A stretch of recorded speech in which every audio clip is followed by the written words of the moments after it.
Here we are, May 3rd, 2023, with Sala de Café. We have Federico, Nim, Kawe, and Simos. So, Federico, me estabas contando de, you were telling us about we're the pipeline for you guys. With James to help Gimbal Labs with Demeter, with the courses, and so we've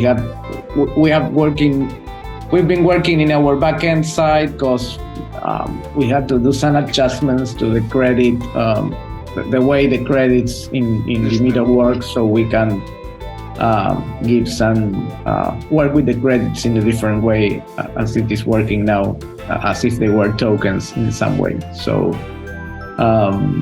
that's the status of that collaboration with Gimbal Labs. Super. I always been wanting to see you guys in a live code. To introduce. Yeah, well, I think that when this is done, Santi is going to give live coding session together with James in order to implement this kind of DCUs as tokens for Gimbal Labs, and that is going to be part of the project. Got it. Yeah. Eventually, we'll be in Andamio as well. Sorry? Yes.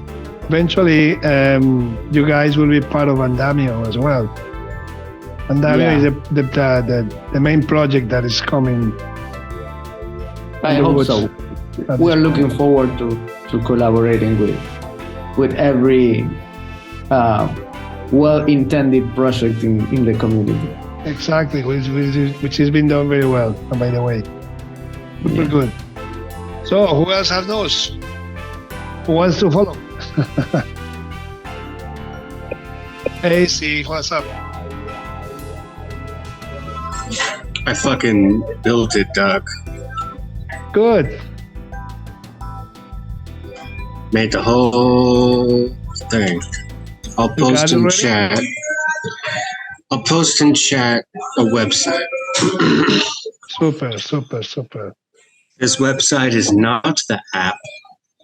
This website is a simple website I set up that represents the third-party website, as in it represents your website.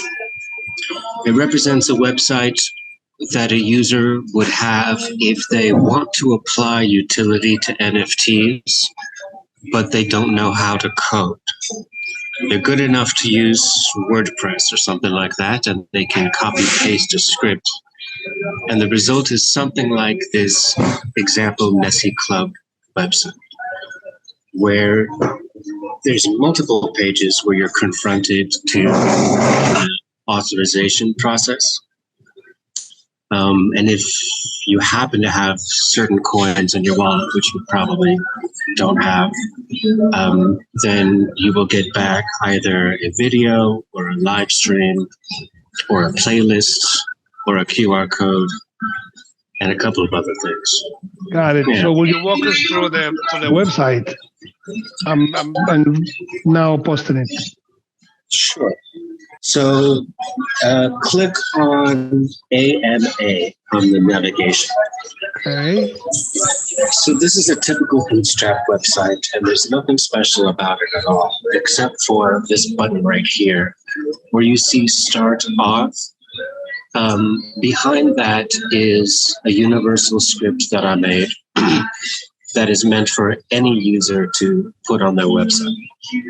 It's not secret. It's not custom to anybody's account. It is what it is.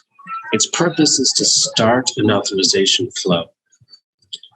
And if an authorization flow has already completed, to fetch a gate payload and parse it. That's it. It's not hard-coded to know what the payload is. It's not hard-coded to know what the heck it's supposed to do with it once it hits the page. But once it is authorized, then what is returned is a payload, which is literally any piece of data at all, and parsing instructions, which are quite simple. Assume it's a URL, redirect, or assume it's a string and transpose it to a QR code. So if you'll notice, you got redirected to a different website. You're looking at a twist on an OAuth flow that I built with BlockTrust and an API server. You have to have Nami Wallet. Fuck, I should have mentioned that. It only works with Nami Wallet. I could share my screen. Good. Let me just draw mine and then you go there. You go.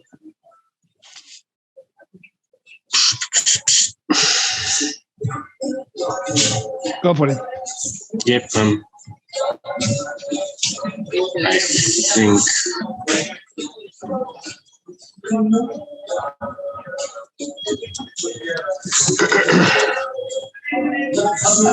Sharing. Okay, can you see? Yeah. So if you're familiar with login with Google, login with Twitter, these OAuth processes, for you to secure for third-party websites, as in your website, to obtain these secure payloads, you have to get off your site and onto the secure platform. So this is actually the web app. You don't see a pop-up. You saw a little address pop up, but you don't see a pop up because it's already, this website's already in my whitelist. And I've got a lot of like console logs on the back end, so this takes like 10 seconds. But the API server is looking for matches of valid gates. And a valid gate is a match between where I came from, the website it's supposed to work on, and the assets I have on my wallet. So I'll have a grid that is a choice of everything that I could execute, and I pick one.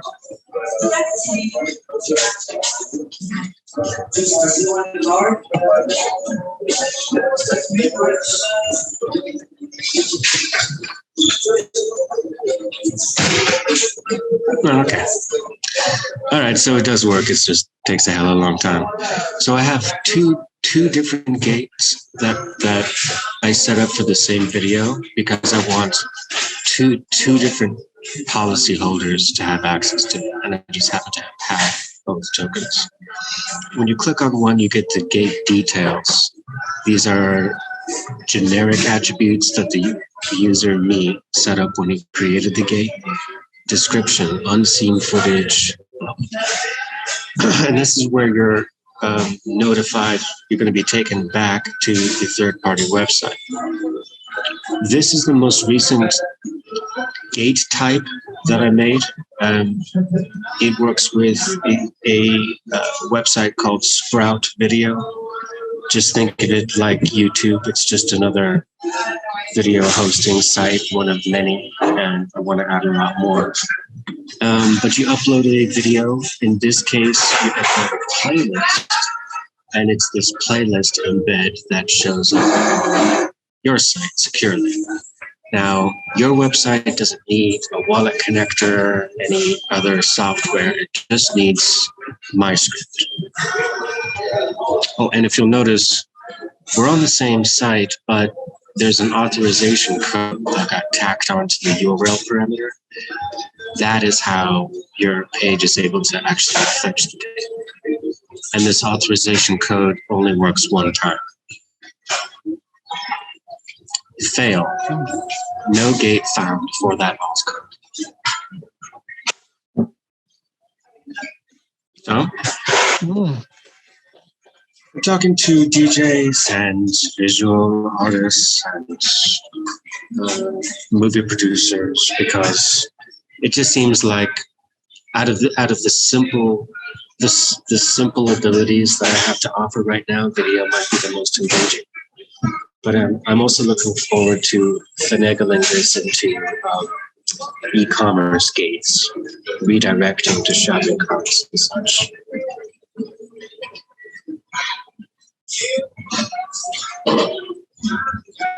Questions? Any questions, guys? Name, you may have an idea of people that can work on this project with CMOS. Yeah, I mean, I talked to CMOS for a while, and it's great to see that it's coming together, man. Love the auth. I like the token gating. How are you building this as a software as a service, or are you doing the auth as a service, right? I would like for it to be free for a while, because I want it to be in a testing phase for a while. But although it works, I consider the project only half done, because the original idea is that while there'll be a free tier, there'll be paid service tiers that you could choose that are associated with higher levels of performance. So my strategy is, after testing, you could elect to choose a higher service tier that would amount to more active gates you could have at any one time, and how many times these gates could fire per month, the size of the payloads that you could have. But that is going to require a bit more coding, because there's a billing mechanism that's obviously doesn't need to be made in the free version, that's involved in charging you every month according to your service tier. Awesome. So you go to market is probably just hanging out on Twitter, on Twitter Spaces, and talking to these project owners, right? Yeah, well, that would be the start. I want to also onboard people straight off of ETH. So I'm hanging out in all sorts of creator spaces, and I'm also thinking this business doesn't really have to extend to just the blockchain. I feel like I have a chance, at least, of onboarding regular businesses, at least maybe businesses that I'm familiar with, straight onto this app, who have never had a reason to use blockchain before. I'm hoping that I could make this click in the sense that Costco supermarket, for example, has a membership club card you have to pay for, but it gets you access into the store. Other stores understand what a gift card is. So Web2 businesses do understand what it is to like tokenize value, essentially. They're already doing it. Nobody's really come to them with a blockchain app that's not made exclusively for blockchain dudes.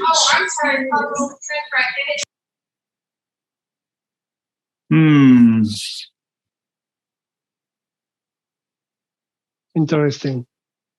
And yeah, how this goes on the path or the initial project?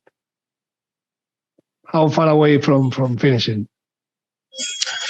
I mean, I'm done. I mean, I said I'm 100% finished according to what I described in Fund 8, and I've submitted a closeout report and a demo video. Awesome. But there's still way more that I want to do, and of course, since it's free, I can only go so far with it. But my goal now is to just get people to use it and to like it. Yeah, make it public. Talk to everybody. You know that this material is going to be available for you to use it in any way you want. In the Sala de Café channel after Okay. today. Good. Excellent. Good to know. Congratulations for that, Simons. Yeah, it's really good to see it live. Demo helps. I know. A couple of solutions, couple of NFT project owners, they were asking for token gating. So would they come to your Netify app and sign up, or do they talk to you directly? How do they get started? The app interface itself is complete, but the beta has not even begun. So they can DM me on Twitter. I'll put my Discord right here for everybody. Okay. And I can make a gate manually in just a couple of seconds. It would take a short conversation for what they're doing, what type of platform they're on. I can even set up a live stream. And I'd like to do just one-off little projects, not like offers that are going to last an entire year, because I plan on doing a lot of updates. Maybe like the first 50 people that come to my website, the first 50 token holders get a free T-shirt or something like that for an e-commerce game. So it has an expiration date, and I don't have to worry about the gate going offline if I do an update through this. Hey, Silas, what are you gonna do for future build-outs and funding? Are you thinking of just doing NFT sales or token sale or something like that? Well, I have an investor call in 45 minutes. Who knows how that's going to go? But other than that, I have a plan for beta testing. So in order to keep the system safe, I want to start off with a maximum of 100 users. And right now the app works off of wallet connections. So anybody can register an account just by connecting their wallet, but a registered status is very limited. And I want to sell 100 login tokens that can kind of guarantee there's only going to be a max of 100 users on the system. And once I feel safe with that, and I do a little bit more data validation, fix some bugs, then I may do another NFT sale so that the maximum users go up to 300 and then 1,000. And then after the app is working just fine and I have about 1,000 users, by that time for sure, I would have built out the billing system and there will be paid options.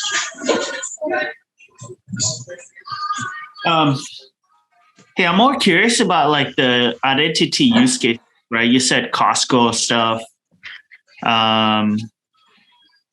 So you do it through NFT token gating. We do it through like verified credentials and Atala Prism and Hyperledger. Have you gotten a ton of feedback on that, man? Sure. Yeah. Some people have asked, like, is this a DID system? And no, it's not, but it could be used as one, although it's for sure not to be thought of as a competitor to Atala Prism, but perhaps another layer. For example, communication with an Atala Prism account could become a consequence of a token gate passing. So it's more to be seen as like Photoshop. It really has no purpose whatsoever until somebody sits down in front of it and makes it. I'm hopeful that it can become an event ticketing system and or a layer on top of a Web 2 event ticketing system. But I have to execute a mobile-friendly version.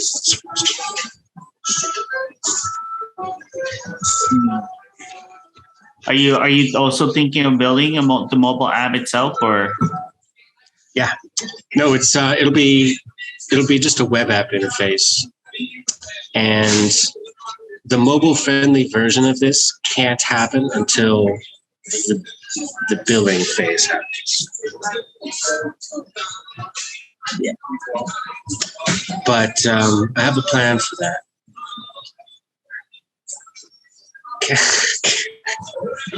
Can't really talk about it much, but the intent of it is to allow people to verify ownership in person, while at the same time making it very hard for somebody to fool the system or to fool the checker, the in-person checker, with mock-ups or a fake UI. Good. I'm very happy to see how the perspective changed in a few months. I'm really happy that you were able to make it happen and go over the barriers like nothing. I mean, I know it's been hard. I know you've been putting an effort on that. But yeah, I'm glad. So when do you think the Catalyst is going to show your closing video? They sent me an email today wanting to make sure it's okay with me to put it out. So I don't know, I'm guessing a week. And I also asked permission to present as early as next week in this town hall. That's great, yeah, because the video is one thing, but the other thing is that the contact with people and also encourage everybody to participate and to be part of the beta testers with team. That is the objective right now, yeah, right? Yeah, right now I just need creators. I need anything of value to put behind this gig. Super good. Super good. Congratulations, Abraham. Really good. Well done. That's the way. Thank you. So, Nim, what's going on? What about the guitar? Are you playing it or not? Do you want me to play it? Which one? The guitar in the background. The guitar. Man, I haven't played the guitar for a couple months. I just came back from Unleash in Vegas last week. I got a little bit sick. So fighting it off, but just keep building. Just like Abraham, right? Just keep building. We met a lot of people, about 300 people there, a lot of VP of talent acquisition and so on. So just doing demos and sales to them. Super. And trying to grow the business. The market is tough. It's tough everywhere, not only in crypto. But a lot of people are building, and there are companies who keep hiring and keep doing business. So yeah, we changed our product a little bit. So now we do sourcing as a service, where anybody who needs candidates for any job, right? So like Pinnacle One and City of Hope and so on, they need people who normally would not apply to their job and schedule interview. So we can find them for you and deliver them for you. So tell me, I'm sorry, go ahead. That's been going pretty well. We keep it very affordable and quite competitive for our potential customers and for our customers. Yeah, it's just a lot of work. I know.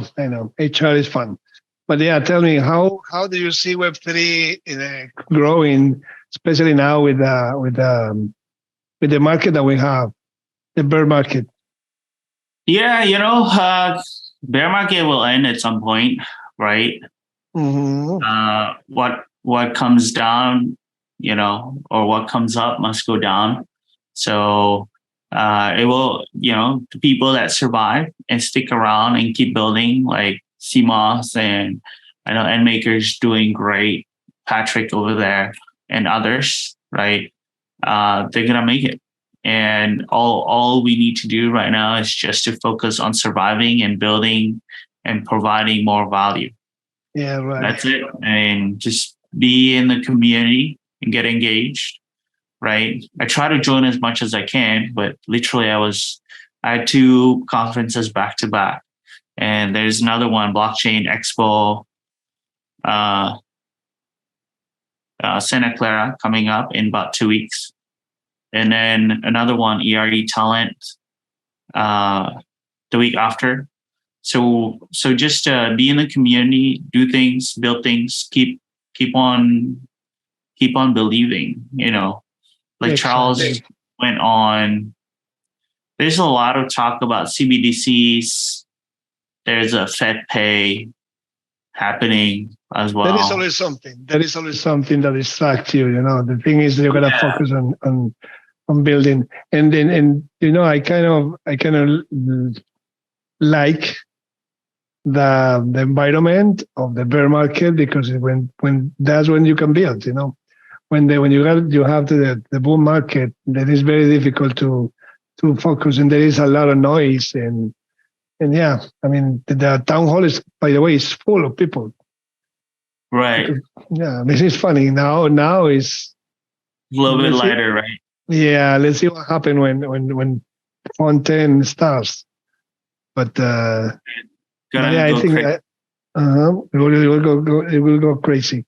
And yeah, building happens only on preparing for the bull run. Definitely.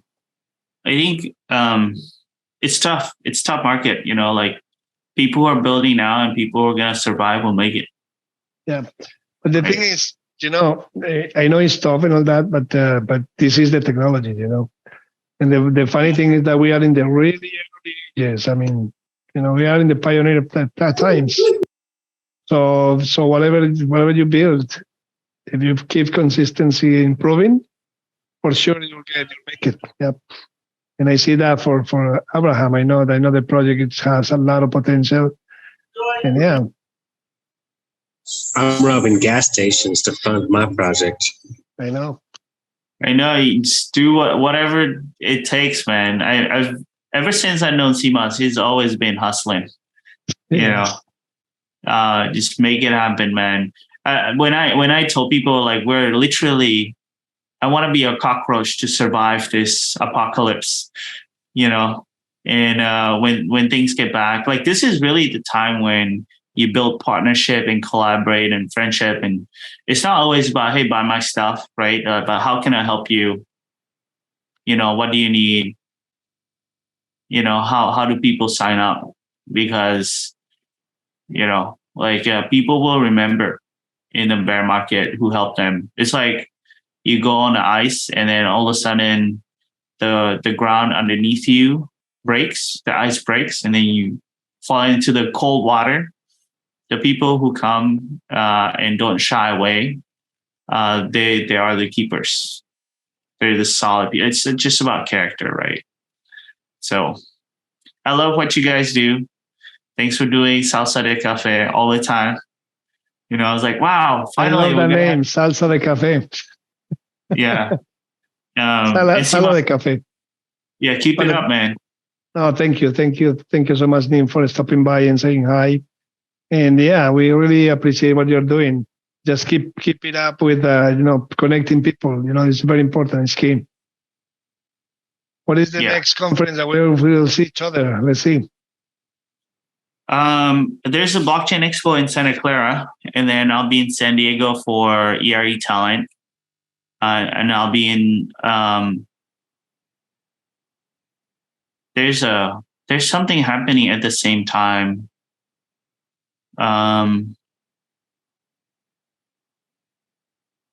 Forgot. There's one happening the week before. Let me look. I have so many conferences. But yeah, and then, too many things to do. For sure, probably NFT Las Vegas, which is CNCon, or Rare Bloom, Rare Evo now, which is in Denver.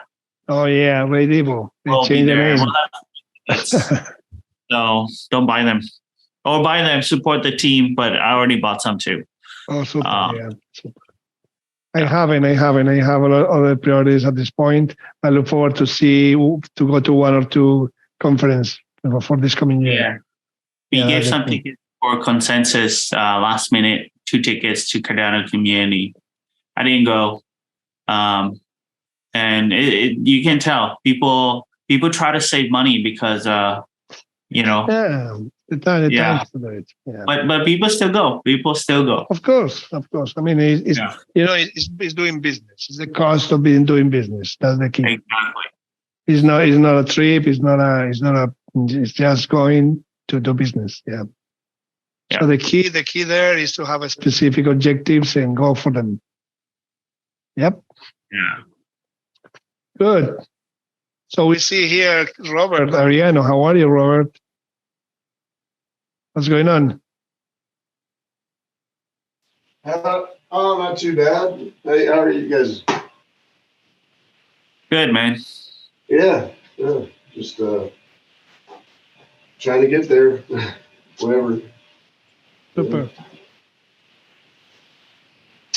Trying to do. Actually, got my soccer business. I'm trying to actually minted for that game changer thing. I learned how to mint first mint a token. I don't know if it'd be a coin, I guess. I don't, with my soccer sports emblem or my. So anyway, I'm getting there. I trying to put out the word about my business and get Super, man. yeah, get that, hit up, whatever it takes, I guess, what Lynn was talking about. Just kind Do you of, want to tell us a little bit about your business? For the audience, people who see this video. Yeah, just it's a soccer business. And the idea, right. Yeah, I've been in business since 2009. It was started out e-commerce, but I bought a storefront, and now it's just there. It's there. People call. It's just trying to find my way again. Because I had a storefront, but Got it. yeah, I get calls from like the high schools and stuff, and they want me to put my name on there, donate or whatever. And they'll put my name up there. There's so much going on with it. I don't know which way it's going to go. Super. Hey, Danny, welcome. So yes, I was thinking CMOS what CMOS is doing can help you because it's a ticketing system. It's a token system. I don't know what the stage, but yeah, I don't know. I was thinking.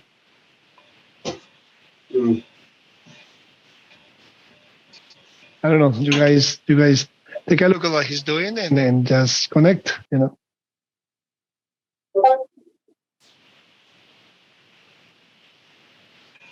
Hey, Robert, are you there? Yeah. I just know soccer is so universal that Got it. I've got to find. I mean, I don't know which app to. I don't know which way. On Cardano, like I said, Cardano and cryptocurrency is so new to me that I don't know which way to go on. There's so many things, so many different people developing so many things that I don't know which direction to go in.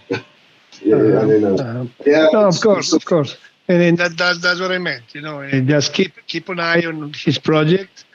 When time comes, things connect, and then things click, and you can see an opportunity for your business by using CMOS project. Yeah. Because it's something, a token gathering system is something that you can use to, I'm just thinking, to give credentials to your players or to your families that go to your place or something like that. I don't know the specifics, but yeah, those are ideas. Yeah, there's so many. Soccer's not too prevalent as it is in other countries like your guys'. It's I think this is a good. It's just a good community to be in, Cardano, and be able to just collaborate with different people from different countries, especially when it comes to soccer, because it's such a universal sport. I can do so much with it, especially on the blockchain, or in the blockchain, or in Cardano, whatever it is. But I appreciate that. I appreciate the interest in. It's been going on. I've been doing it for so long, and I don't know if I've even really gotten anywhere. I mean, I've gotten somewhere. You never know what. I appreciate the encouragement, but yeah, there's some people build so many things. You're going, man, I don't know. It's amazing. Yeah, it's amazing. The thing is, especially now with the bear market, this market that we have now, that's when you see projects and you're able to talk to the owners and talk to people that is developing, and so take the opportunity to do that. I think is a way to go, and start building your database of people that can help you, even in the web 2 world, to develop ideas and ways to go ahead with your business, because I think your business is right there at the door of Web3. You can use ticketing systems, you can use smart contracts, you can use too many things. I know many of those things could be out of your imagination, but they will come little by little. They will come to you, and you'll see that it will pay off. Right, Daddy? Hey, what is like the best use case for crypto and blockchain during the bear market, right? Good question. A little open though, but yeah, best use for crypto and blockchain in the bear market. I would say, first of all, education. I think is the best thing we can do now is educate ourselves, and all the, let's say, of smart contracts that are being developed and put available to people are ways to organize life, even in Web 2 world. I think it's knowing how to do a smart contract is key. It's key for getting organized for what is coming in the world with AI, with all the things that are coming that we cannot predict, or we cannot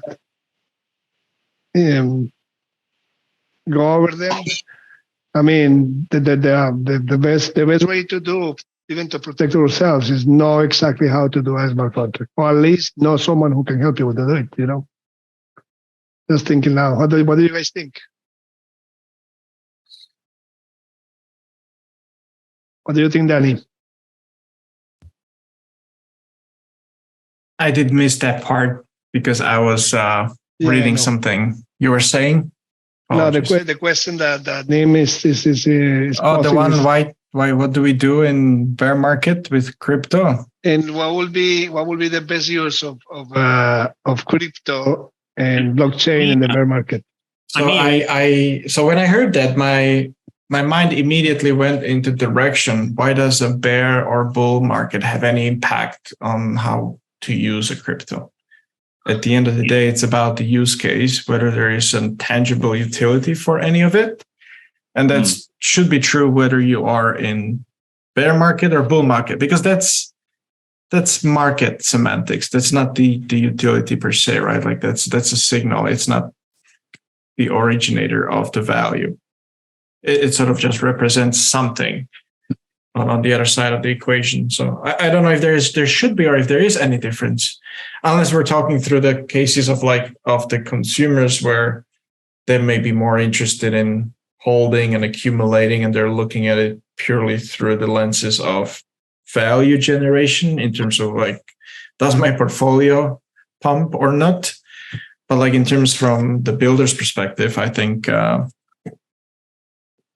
we shouldn't probably be looking at it, whether the crypto has a different use case in a bear or bull market. I'm trying to reconcile that thought in my mind and cannot. So Got it.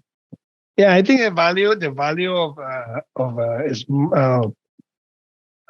bear market or not bear market has to do with the demand and basically price, which is something that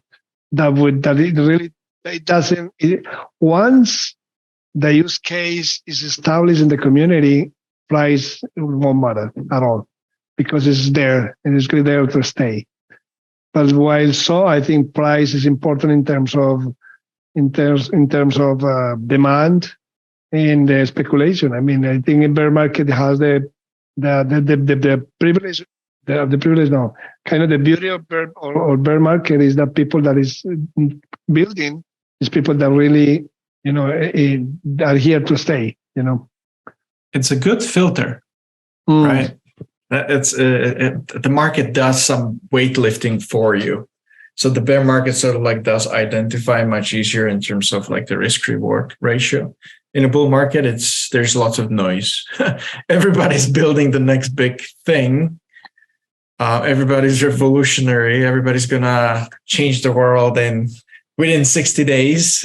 All those like roadmaps that promise the world and whatnot. But in a bear market, it's like you see who's really valuable and who's not, because that sort of like takes you over that period. And that's like essentially why we are here today and where all these ideas originated, when you think about how the ecosystem thinks about those cycles and sustainability, because a lot of projects and a lot of ecosystems, once they hit the bear market, they don't have anything to fall back upon. And the design of Cardano through the treasury is sort of like helping to build some safety net so that the system can itself finance development over the years, regardless of those fluctuations, which, if core development teams of any given major blockchain would run out of funds, that music stops and it just stagnates.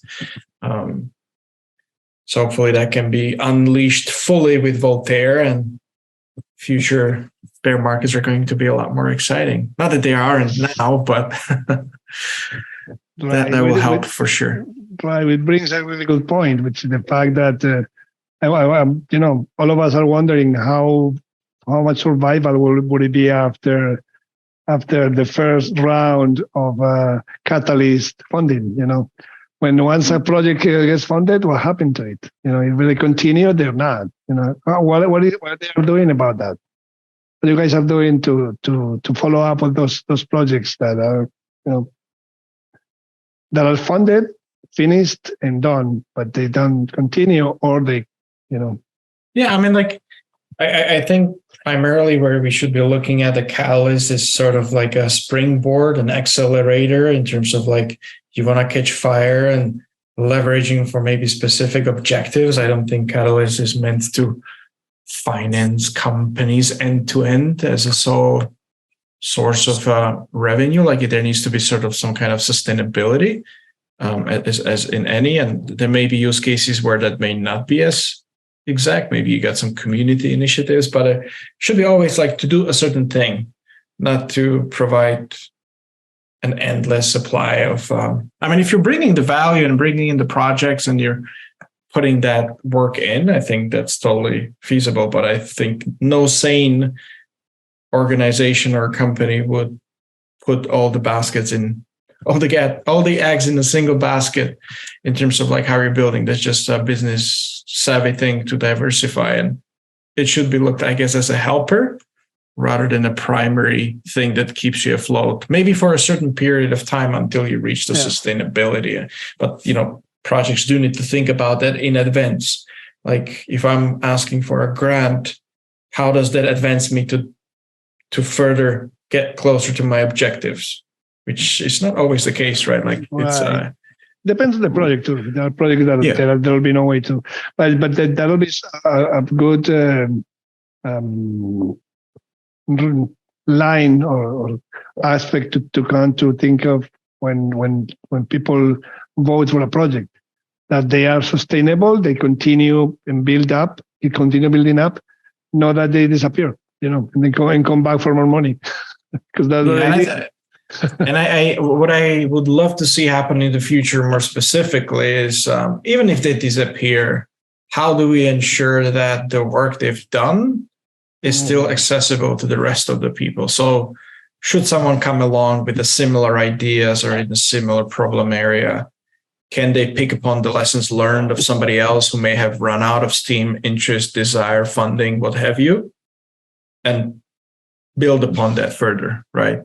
So like, how do we resurface those lessons? And even though that may have led to a dead end at the time, somebody else from different perspective, different set of tools, experience may actually be able to leverage some part or all of it in their direction and sort of like use that as a stepping piece or a missing piece of a puzzle in their segments. So making sure that people, even if they, and running away, it's sort of like just running dry, right? Like there's nothing else that the project can do because it's sort of reached its end. It's not viable anymore.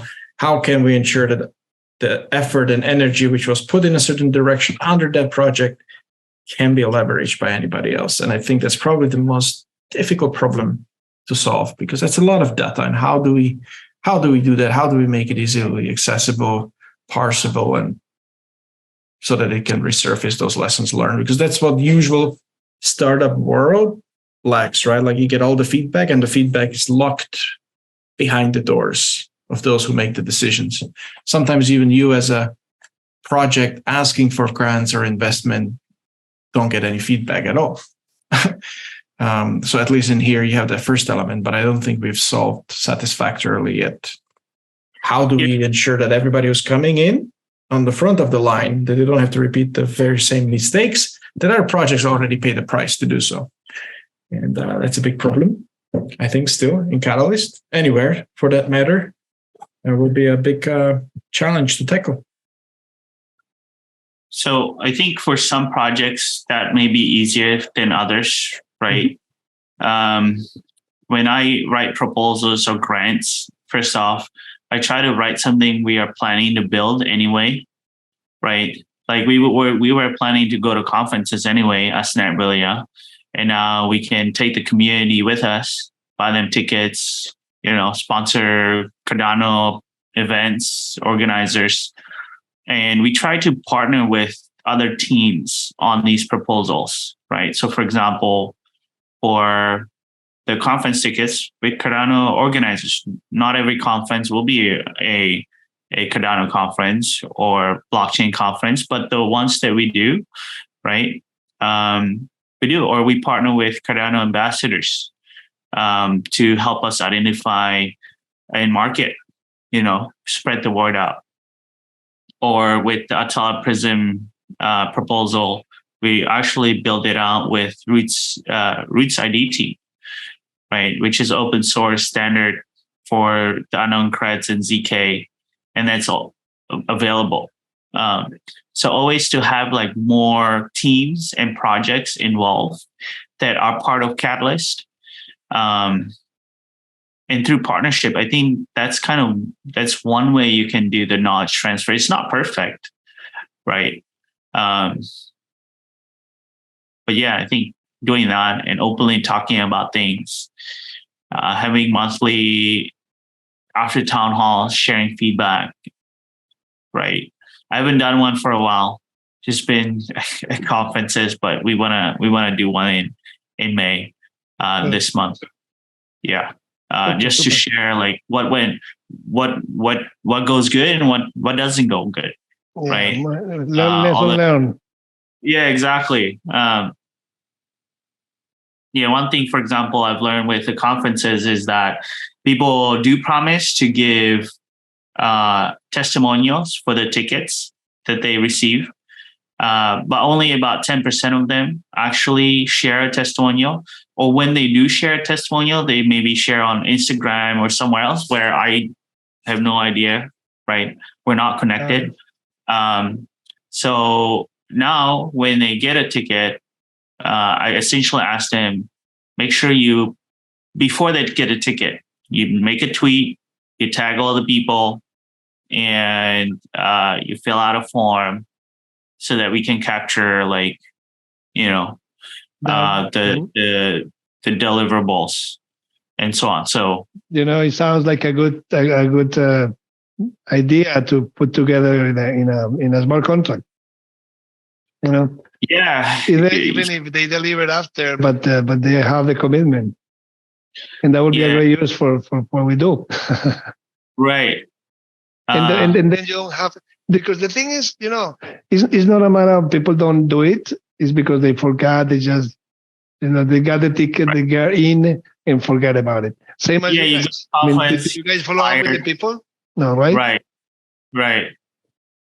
Things happen. So kind of like interesting to see how the process plays, right? How the knowledge transfer plays, even in Catalyst.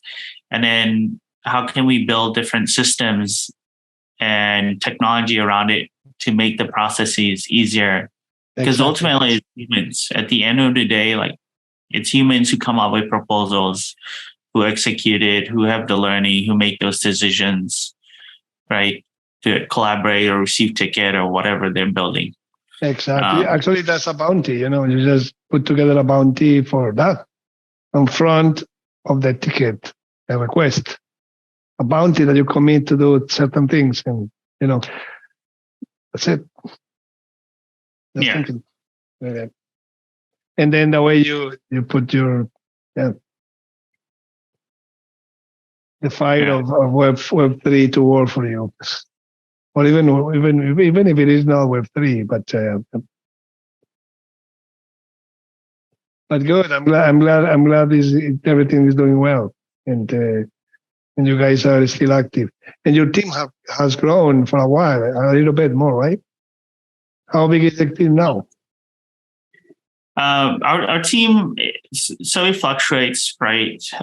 We kind of wax and wane. We take on new people, and then we mentor them, teach them everything about the role and the job.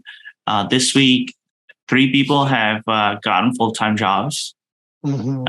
One is a AI engineer, one as a digital marketing person, and another as a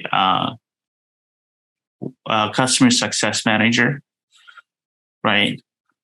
So we take them in, we mentor them, and then after a couple months, right, we encourage them to find a job. Sometimes we convert and hire ourselves. So we have grown a little bit, not too much, because I have to be fiscally responsible. Mm-hmm. Right. Yes, and you don't want to grow more than 20% in a year. I think it's kind of the guideline for that. Yeah. I mean, it's a very conservative one, but I think it's just very, very secure, because the thing is we are here to stay. We are not here for 2 days. Yeah, we're just focusing on generating revenue and doing sales at this moment. Just meet people, hop on demo calls, mm-hmm. follow up with them. Everybody likes the service, but not everybody has budget right now. Mm-hmm. So yeah, it's just the grind. A lot of hustle. It's the way it is. Yeah, the way it is. Yeah, very good. Congratulations, Neem, for all the progress, man. And thank you for stopping by and saying hi. Of course. So, Ken, what's going on? Tell us about you. Hey. I've just been studying and working on my project idea. I don't know, there's so many different things that seem to fit together with the same basic ideas. Like when you're talking about idea management or code management, or there's a lot of stuff that I've spent years studying, like in programming language design and developer experience stuff. So I'm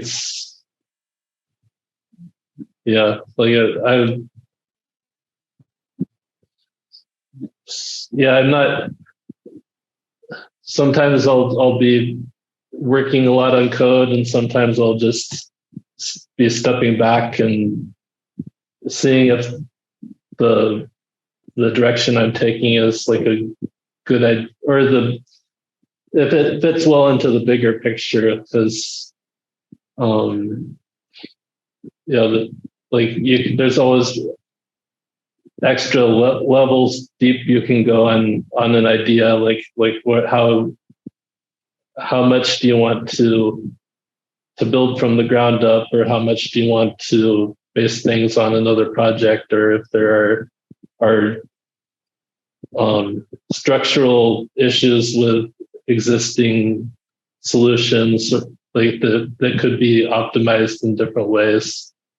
So that's sort of the stuff that.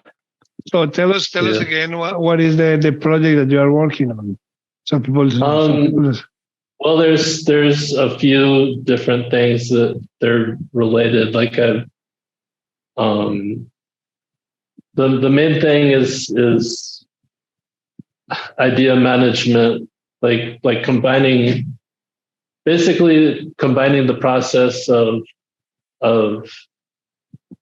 how you develop ideas with the process of how you develop code. And so like the whole thing with Zettelkasten or what people use Obsidian for, something like that.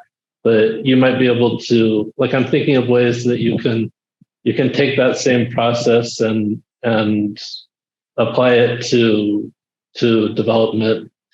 And I think that there are some ways that you can improve the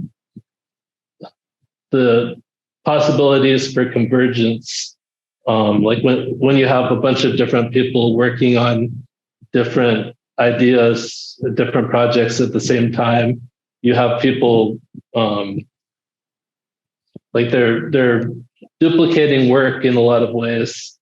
And so like you might need to set some restrictions in the system that you use if you want to make it so it's easy to integrate development processes across different projects that aren't collaborating with each other. So like I've got a bunch of ideas about it.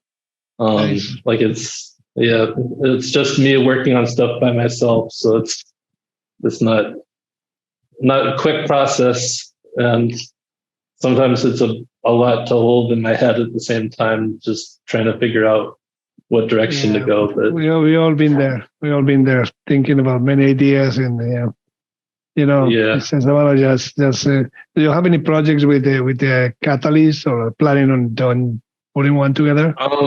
I've submitted lots of proposals since Fund 2, and I haven't had any funded. So I don't know. Like it takes my mind completely off of the process of working on something if I have to refocus on building a proposal and doing that process. So like it just I don't know if it's going to help me that much to do it that way. Maybe if I figure something out and have something completed, like a minimum viable product completed, then I might submit something that with something to show for already completed. So like that's sort of where I'm at right now. Got it. One of the things that I appreciate and like Catalyst a lot for the it gives you the frame to focus and to really work on something and make it better and better and better every time. Continuous improvement. I think it gives you the ability to look at your project from different perspectives and see how different ideas resonate with people. But like the process of switching from working on something to doing the Catalyst process, like it's not an easy transition. Sometimes sometimes it takes a long time to switch back. If especially if it's something complicated, like you have to build up that working memory, like whatever you're holding in your head to see how things fit together. Sometimes it falls apart if you have to focus on something different, like promoting a proposal for a month or 3 months or whatever. Right. So like that's going back to what I said about catalyst. The beauty of it is that not only help you or help us get to the basis of what we are doing with the improving what we do, but also in time. Between proposals, I guarantee you, if you do one proposal and one project, and you continue with that project, improving it, iteration after iteration after iteration, I guarantee you win it. Then sometimes it's perseverance and to maintain the route to the one goal. The goal is not winning. It's developing something that is constructive and good for the community, or whatever interest we have. But yeah, I think is if something not even getting the proposal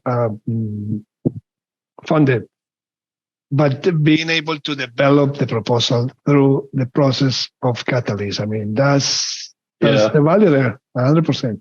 Yeah, I've definitely gained some value from that process since I've been most of the funds, like not all the funds, but most of the funds since Fund 2, I've tried to submit something or other.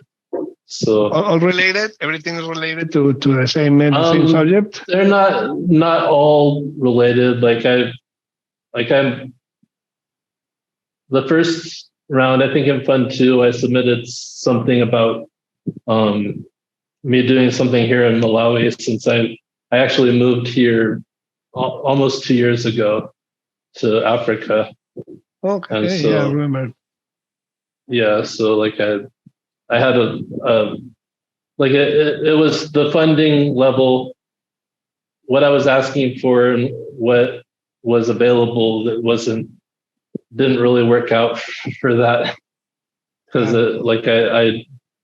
there's different ways that you can do things. Like if I wanted to start a business here, then like I need to have like quite a bit, like I think for the business visa, it's like $50,000 in an account that's set aside for starting a business or something. So like that's sort of what I was aiming for originally, and that's too much of what was available that funding round. So yeah.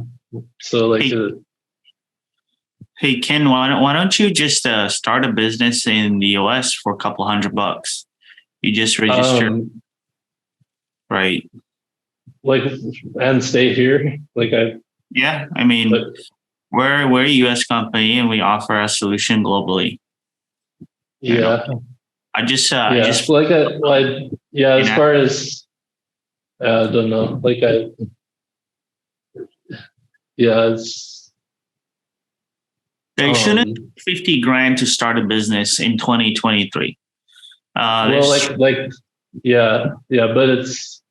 if I wanted to like sort of what I was originally hoping to do was maybe start a sort of a small, not necessarily a school, but a place where people could come and learn programming, like functional programming, stuff like that. Awesome. But yeah, it's if I'm going to start something that's here in Malawi, then I sort of need to go through the process of doing that so that I'm legally able to do it here in Malawi. But Like I don't know. Like I don't need to focus on that. I don't need to do that kind of thing officially. It just like I was teaching some of my friends sort of informally for a while, but yeah, it was like yeah. So Hey, if you I know internet access and data access in across Africa can be a little bit tougher, right? So is that why you're doing in person? It's yeah, that's probably it can get expensive if you're Right. like it's depending on what people do for a living. Sometimes it would be too much to expect people to do like video chats or something all the time, but like there's a wide range of different incomes for people here, so you have lots of people who wouldn't be able to afford that kind of thing, some that would. So it's I don't know. I'm just looking at the website. So you can create an NGO in the US and then just register for the NGO regulatory whatever in Malawi. They're taking registrations. Are you building a nonprofit? Like my wife and I were already also talking about like with funding students and like to get through secondary school because they have to pay tuition fees for secondary school here, and so that's something we've started doing that a little bit. We've got some students we've been helping. Like I was thinking about doing something Cardano related on that. I don't know, like it's something that my family or maybe some churches that I do stuff with back home would do something with. But I've thought about doing it through doing something through Cardano related to that. So there's different things. That's something she was interested in doing. So we partner with like Direct Ed, and they're doing like an online boot camp, but also hybrid in person, right? They're teaching like Python or JavaScript, functional program scripting, right? And they raise money from selling NFTs on Cardano, and they essentially then they build a smart contract where a student has a verified credential using Prism on our wallet, and then our wallet is both NFTs and crypto and verified credentials, so identity layer. So you have both. So once they're verified, their identity is verified. Then they also have a Cardano wallet. They put it into their smart contract, and when the student completes the course, and the teacher controls it, like you would be a teacher. Like when a student successfully completes the course, then they can withdraw the scholarship. Would be like, I don't know, however much, right? So that's kind of how you can do it. They are a nonprofit out of UK and they're in Kenya, I think. Yeah. There's so many different ways that you can set something like that up. So that is viable. That's possible. Yeah. You don't have to be like Malawi, And I looked at Angora.nw. Is you can bring in a US or foreign, like like the NGO process. Like I think that's not as like if you were specifically building a for-profit business here in Malawi, that's some of the requirements. When I was looking at it, that's what the requirements were. So I don't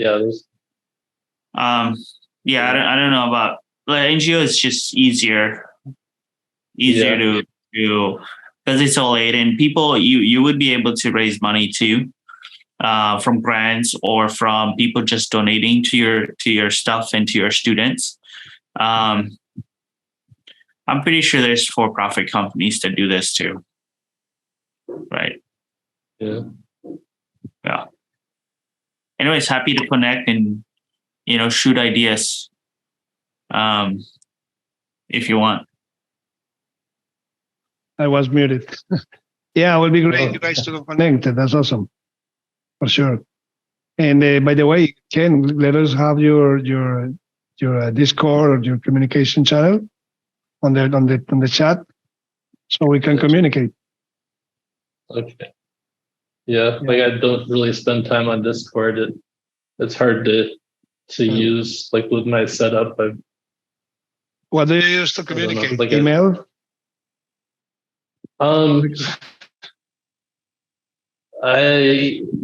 Sometimes, not really. Not really. Right. Yeah, I was thinking that. I do most of my communicating with the Cardano community, like here in the town halls. Got it. I don't know, like I can, yeah. Just write down, take a note of NIM's Discord and just, or even the website. The other resource for you building and teaching and learning, and you do that out in education is Kimba Labs. Kimba Labs is putting together now the project, the 2023 project is great. It's project-based learning, and let me send you the link for that. Yeah.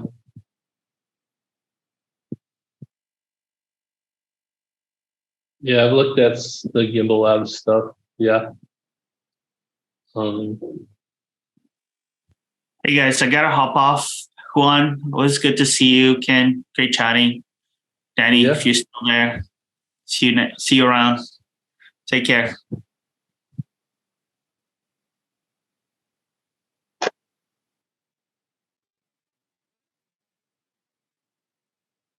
You're muted. I think you're muted again. You're on mute, Juan.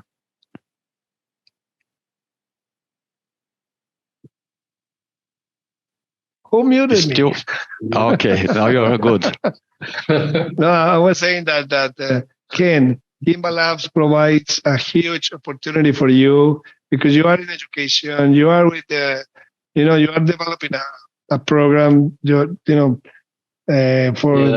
For Cardano, and functional programming. You can just follow the PPBL project, 2023 project. I know you'll do that really easy because you know it, but going through the experience of doing it, and eventually, having people around you and getting involved. And if it is translated to the language that you are locally, and that way you have all the Gimbal Lab support, and eventually there will be a platform that is coming. It's called Andamio, and that is a for-profit platform that can be used for educational purposes for institutions to teach everything related to Web3. Plutus, smart contracts, and all that. So those are avenues to start building with the structure based on education, because I think not that many institutions are doing what Gimbal Labs is doing. Project-based learning, I think, is the best way to get to the people. To supply the resources for people to really solve problems in the ground. Thinking loud. I don't know. Yeah, like it's definitely interesting. Something I'm keeping an eye on. Like I tend to like to try to understand things from the ground up. So instead of exactly working down from the top. So like looking at how things work at the base level and then how things build up on top of it. So like sometimes it takes longer to do things that way, but I think Exactly. gives you a better idea of what's going on. So Right. And yeah, and actually, I've got it. I'm sorry. Yeah. Well, I've just got my own ideas about how things like how things would work most efficiently, and so so it's not it's hard to, I don't know, like picking which way to do things, or like it's definitely helpful to look at the way other people are doing things, but like seeing what the options are is something that I spend a lot of time on. Exactly. Yeah. You only you know your options. It's true. And the other thing is that one of the things that allows the internet and Zoom and these medias is that we get together. We get close together. You are in Africa and I'm here. In America, many miles away. And look at us talking about the things that, and I just name just show you ideas of that sometimes we don't think of, because we are based on our circumstances, and sometimes that is not. Yeah. Let's say for me, I live it every day because my business is more of an intermediary. I'm a real estate agent, and I have properties to sell and to buy, and people to help. But I know all these tools are going to help me get better and all that, but I don't know how. Sometimes I don't know how to use them yet. And what I'm doing is keep going with the things that what we are doing. So yes, I just put on the chat not only the Gimbal Labs but also the Plurus PBL website. Take a look at that, and I really would love to have you test that program. And if you have the time, on the calendar we have a playground when you can actually talk to the team with James, and if you have ideas, they are more than welcome to put them part of the project, or even help you in any way, and to give you more ideas for how to do things in your ground, Anyways, yeah. So glad to see you, man. I'm glad you stopped by, and look forward to hear from you. You too. In the future, soon. In the future, but soon. Yeah. Anyway, I think, guys, it's time to leave. It's 15 past the hour. Normally we do top of the hour, but since we had Ken today, we wanted to have a little more time, and just to hear from him and learn how things are going. But yeah, so you guys are more than welcome to come back here anytime you want. And for sure, next week we'll be here about same time after Catalyst on Wednesdays. That is Cowen. And subscribe to our YouTube channel, right, Juan? Yes, subscribe to our. That's a very good point. That's a very good point. Now we have a YouTube channel because Cowen put it together, and it will be great to subscribe to that, to be able to see all this. And use this as a reference. You can use this material with any way you want, but yes, and there it is. Just Kawe put it on the website, on the chat. Thank you, Kawe, to see that. Very good. With that, let's stop recording, guys.